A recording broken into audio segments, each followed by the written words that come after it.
all of the two main priority areas that were identified for demining have been cleared. Work only continues in a few areas where the concentration of mines is at its highest.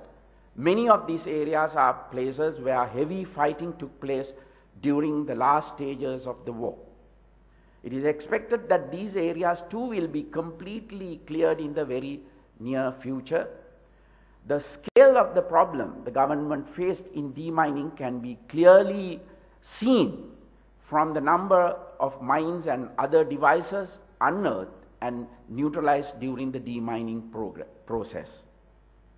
As at end of June 2012, 469,275 anti-personnel mines, 1,399 anti-tank mines, and 388,963 unexploded ordnance devices had been recovered. It is because of the number of mines and IEDs laid by the LTTE was so very large that demining in some areas continues to this day. Alongside the demining process, reconstruction was expedited in each area that was cleared of mines and rendered safe. As a result of LTT action and long neglected many of the houses, business premises, government offices, schools, hospitals, other facilities and infrastructure were in need of significant repair and improvement. Despite the government's continuous provision of utilities and services, LTT dominance had prevented long-term development from taking place in these areas for nearly 3 decades. As such, the existing facilities and infrastructure were quite poor before the humanitarian operation was launched in 2006. After the dawn of peace in May 2009, bringing these towns and villages to a level of on par with the rest of the country was a key concern of the government. The renovation of houses and construction of new housing units was one of the government's first priorities in terms of reconstruction. The Army has been involved in several programs to renovate damaged houses and construct new ones. Under a grant sponsored by the Government of India, 43,000 new houses will also be constructed in these regions. The pilot project for this program was launched in 2010, and 1,000 houses have already been built and handed over to the beneficiaries. Through the ongoing programs, the housing stock in the north will be greatly increased and improved over the next few years. Infrastructure development was another key concern. Almost immediately after the war ended, His Excellency the President appointed a presidential task force for reconstruction and resettlement in the north to expedite work in these areas.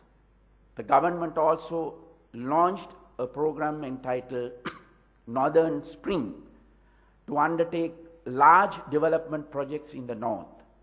A similar program called Eastern Dawn had already been launched in the east even while the humanitarian operation was still underway. Infrastructure development, electricity, water supply and sanitation, agriculture, irrigation, livestock development, inland fisheries, health, solid waste disposal, education, sports, cultural affairs, and transportation were all areas addressed under these two programs. A team of officials was appointed to each district to identify and direct the necessary activities. Essential infrastructure, including access roads, minor tanks, public buildings, hospitals, schools, were upgraded quickly in order to facilitate speedy resettlement. With the completion of these priority projects, attention turned to large undertakings. The development of the road network throughout the north was expedited. Several important bridges were built. The restoration of railway infrastructure was also a priority, since this had been destroyed by the LTT and had ceased functioning in 1990. Repairing this infrastructure was critical. The railway track from Omantai to Palai is scheduled to be completed by September 2013, and the track from Palai to Kankasanture is expected to be completed by June 2014. The track from Madavachya to Madu is scheduled for completion in March 2013, and the remainder from Madu to Talemana is expected to be complete by September 2013. Township development, including improved administrative facilities for enhanced delivery of state services, is also taking place in all districts. Much of the irrigation infrastructure, including canals and tanks, was restored early on to revive agriculture and farming, while major programs to upgrade drinking water supply and sanitation are also underway.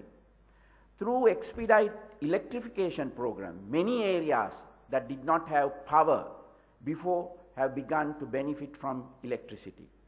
The restoration of most of the 1,000 schools that functioned in the north is another significant achievement, as are the steps being taken to improve health care through construction of new facilities and upgrading of old hospitals. In addition to the infrastructure and facilities being built by the government, I am pleased to note that a large number of private sector organizations have set up operations in the north, including financial institutions. The role played by the military in the reconstruction activities just described deserves to be highlighted. For many of the projects undertaken, especially those began soon after the end of the war, the military provided engineering expertise, construction plan and equipment, as well as much of the necessary manpower. While state-owned institutions such as the State Engineering Corporation and the Central Engineering Consultancy Bureau undertook several responsibilities, and while many private sector and foreign organizations won contracts for certain projects, the fact remains that the military was essential in facilitating the reconstruction activities. At the same time, it has also helped facilitate several other important functions, including supporting the care of internally displaced. While demining and reconstruction activities were going on, the displaced civilians were housed at welfare villages set up by the government. There were 5 welfare villages in all, 4 in the Vaunia district, including Manik Farm, and 1 in Mana. Each welfare village was divided into blocks of shelters. The shelters were provided with electricity, and each block had separate kitchen, toilet, bathing areas, and child-friendly spaces. Special priority was given for public areas and for the conduct of recreational activities. Provisions of water exceeded World Health Organization requirements, and all sanitation facilities were maintained to a good standard. Food and nutrition was a particular area of concern. During the initial stages, cooked food packets were distributed to the IDPs, but with a couple of weeks, community kitchens were set up in each residential block. Basic rations were issued free of charge. In addition to what was provided by the government, significant assistance was provided by the UN organizations, foreign countries, NGOs, civil society organizations, and the general public. Cooperative outlets and markets were established, and many IDPs also started individual businesses within the villages. State sector and private sector banks established outlets inside the villages, and post offices and communication centers were also set up. Extensive healthcare facilities and sufficient medical supplies were provided in all the welfare villages. A directorate of IDP healthcare was established under the Ministry of Health, and medical officers were appointed to be in charge of each welfare village. Other health workers, including nurses, pharmacists, and public health officials, worked under their guidance. Each welfare village had a primary health care center and a well-equipped referral hospital. As a result of all the care taken at the welfare villages, the IDPs soon recovered from the ill health they had suffered while with the LTT. Between May and June 2009, the crude mortality rate fell from 0.7 per 10,000 per day to 0.5 per 10,000 per day, which is the threshold rate for Southeast Asia. By July 2009, it had settled at 0.15 per 10,000 per day, which is the threshold rate for Sri Lanka. Special facilities for psychiatric care, including support for individuals with post-traumatic stress disorder, were provided within the welfare villages. Psychological support, including counseling programs, was provided. Many efforts were taken to promote religious, spiritual, and cultural activities and places of worship, such as kovils, churches, and mosques were established through community consultation, with special facilities being provided for all clergy. Community centers and common areas were built for adults and young adults who were provided with career counseling. Vocational training centers were also established in each welfare village for capacity building and empowerment. IDPs were assisted in setting up home businesses. Special public administration services were provided, including facilities to reconstruct legal documents and issue temporary identity cards. Happiness centers were established for children, and various activities, including music, drama, yoga, and sports, were conducted.